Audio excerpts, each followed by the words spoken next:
Now before you click off this video, yes, it's still me. I know I might be violating some basic human rights of the eyes of the people who are viewing this video by me not having a beard, but I've had a bit of an accident shaving, so unfortunately you guys are gonna have to deal with this for the next week until it grows back. Anyways, welcome back to another video. Right now, I'm just heading back to my house because I picked up a couple of things that I'll need to install a special something on the EF.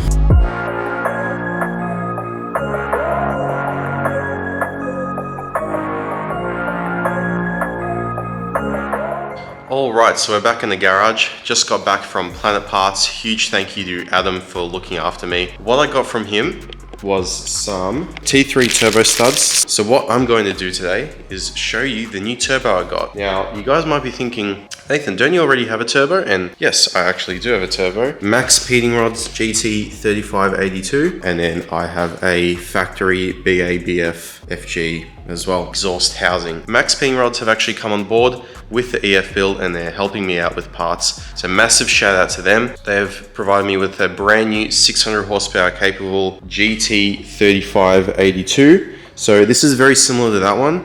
However, the main difference is this has a gold turbine wheel. The turbo they've sent out is, like I said, it's their Street Series GT3582. It comes with a silicon molybdenum turbine housing, which is so advanced that I have no idea what I'm talking about. Also has a alloy turbine wheel, which is excellent for response. So this has a 0.6 rehousing. Obviously, we can't use this because it's way too small for the barra. Because it's way too small for the intake, hence why I've got my 106 rehousing over there. Not only have they sent out, they've also sent out a care package with some alloy intercooler piping, some silicon joiners, and they've also sent out a intercooler. So thank you very much to Max Speeding Rods. If you want a 10% discount on anything from their store, type in the code PACAN and you'll receive that instant 10% discount. Now, before I chuck on the brand new Max Speeding Rods turbo that I received, I need to obviously transfer the factory Ford 106 rehousing onto my new turbo because obviously we're not going to be using the old one anymore. And luckily, the Max Speeding Rods turbo comes with all brand new hardware, so I don't have to deal with any broken bolts. I'm so keen to see how it looks on the motor. All right, the rehousing was a little bit of a struggle to get on because this is probably as old as I am and it probably came off a BA turbo, but it's on and now we have a hybrid Max Speeding Rods Ford turbo. So this is probably better than what BAs and BFs came from the factory. Thank you so much to Max Speeding Rods for helping the build out. So when you're working with anything to do with stuff that's going to be expanding and contracting with heat, such as exhaust manifold studs, you want to use some anti-seize to stop it from getting stuck in the cylinder head and possibly breaking when you go to remove them. I have some copper anti-seize. Just going to apply a little bit to the stud and then thread the stud in and just nip it up.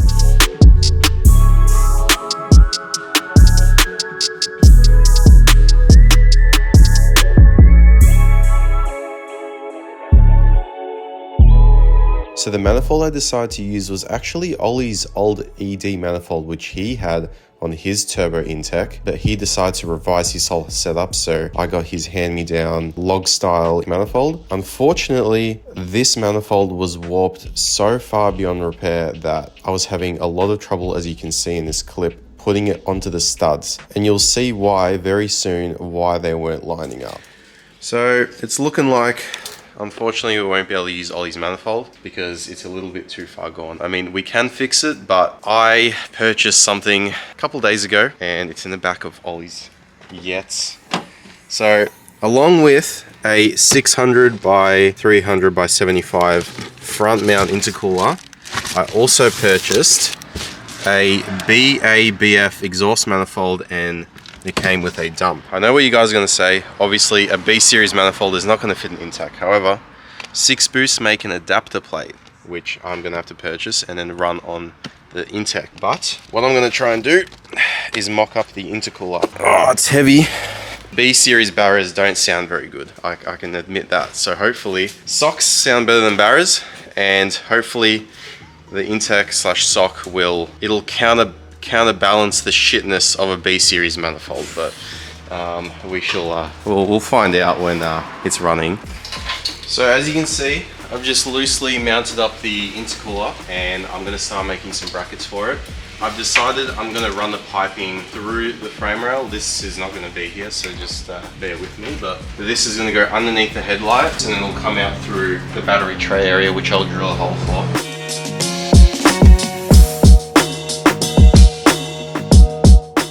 Mount up the intercooler. I just cut up some 3mm steel, so 3mm thick, and then 9 centimeters long. I'm gonna chop it a little bit more. It's not very secure now, but once we have some intercooler piping on, it should be better. But as you can see here, a little bit of a problem because the intercooler pipe will go like this. I'm gonna have to chop half the frame rail out. Nothing that isn't new to me already.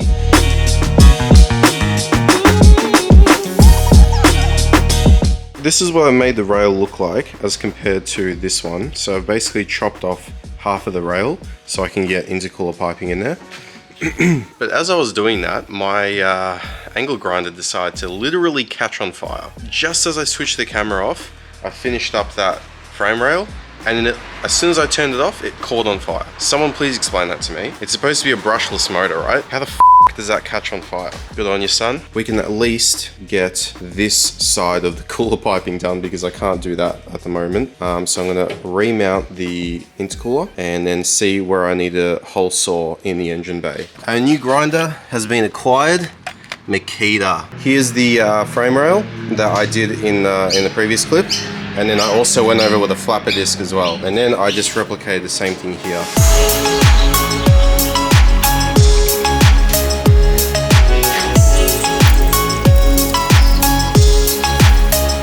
And as you can see here, there is now very adequate room to fit a 3-inch to 2.5-inch reducer. I might maybe shave these down just to give us a little bit of clearance because that is a little bit close there, maybe like a middle finger's gap between the outlet and frame rail. Now what I'm gonna do is drill a hole here and then see what we need to do in order to fit our intercooler piping through here.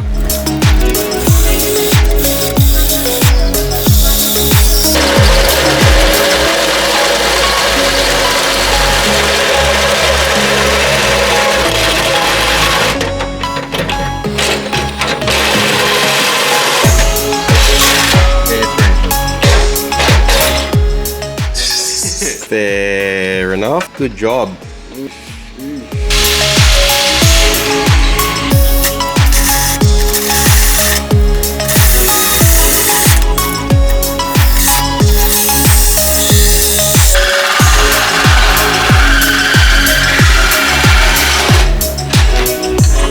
So, as you can see, the hot side and the cold side have been hole sawed. All we got to do now is obviously get some alley piping and start mocking up everything. But unfortunately, as much as I love the look of this manifold, this is Ollie's SDF manifold, which is basically a 6-boost copy. I'd love to use it, but it's a bit too expensive. So just gonna wait for my 6-boost adapter to arrive for my B series manifold. But for effect, we're gonna chuck the turbo and see what it looks like. I'm very keen.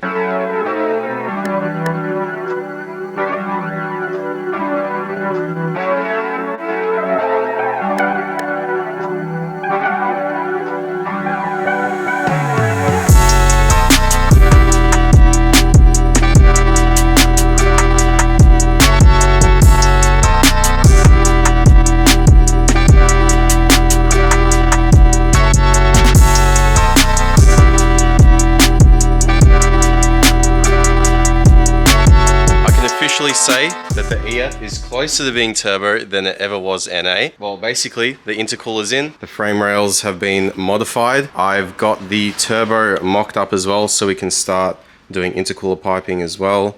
So that hole's drilled, this hole is drilled as well. Very happy, got a little bit of progress done. Hopefully in the coming videos we'll start doing all the cooler piping, maybe even start the dump and stuff like that. But I think it's time to start putting everything back in the engine bay so it starts looking like a car again. So guys, thank you so much for watching. Really appreciate every single one of you, and I'll see you in the next one. Take it easy.